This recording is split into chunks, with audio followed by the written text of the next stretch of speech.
بسم اللہ الرحمن الرحیم۔ کیا وجہ ہے کہ ہم عید میلاد النبی نہیں مناتے لیکن یوم پاکستان مناتے ہیں، آزادی پاکستان کا دن مناتے ہیں؟ تو میں اس کی وضاحت کرنا چاہتا ہوں کہ اس میں کوئی شک و شبہ نہیں ہے کہ اس کائنات کی تاریخ میں سب سے بڑا عظیم دن وہ تھا جس میں اللہ تبارک و تعالی نے اس کائنات کی ہدایت کے لیے جناب محمد رسول اللہ صلی اللہ علیہ وسلم کو مبعوث فرمایا ہے۔ اس سے زیادہ عظیم دن انسانی تاریخ میں کوئی اور نہیں جس میں آپ تشریف لائے، لیکن آپ ہی کی تعلیمات اور آپ ہی کی سنت اور آپ کے جانثار صحابہ کرام کی سنت یہ ہے کہ انہوں نے کبھی نبی کریم سرور عالم صلی اللہ علیہ وسلم کا دن نہیں منایا، اور اس لیے نہیں منایا کہ اللہ تبارک و تعالی نے رسول کریم صلی اللہ علیہ وسلم کو اس لیے مبعوث فرمایا تھا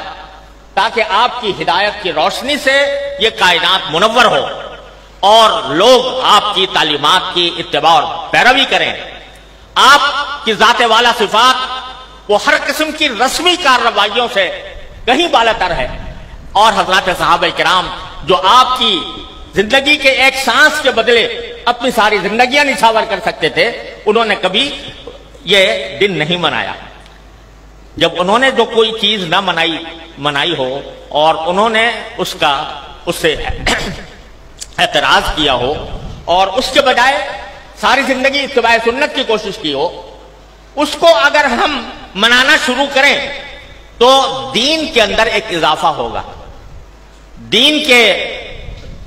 احکام میں ایک اضافہ ہوگا، اور دین کے کام میں کوئی اضافہ وہ بدعت کہلاتا ہے۔ من احدث فی امرنا ھذا فہو رد، تو وہ بدعت بن جاتا ہے کیونکہ وہ ایک مذہبی معاملہ ہے۔ عید میلاد النبی مذہبی تقریب کے طور پر منائی جاتی ہے، مذہبی عید کے طور پر، عید کا نام اس کا رکھا گیا ہے، اور وہ مذہبی تقریب ہے، اور مذہبی تقریب اگر کوئی شخص مذہب کا حصہ سمجھ کر وہ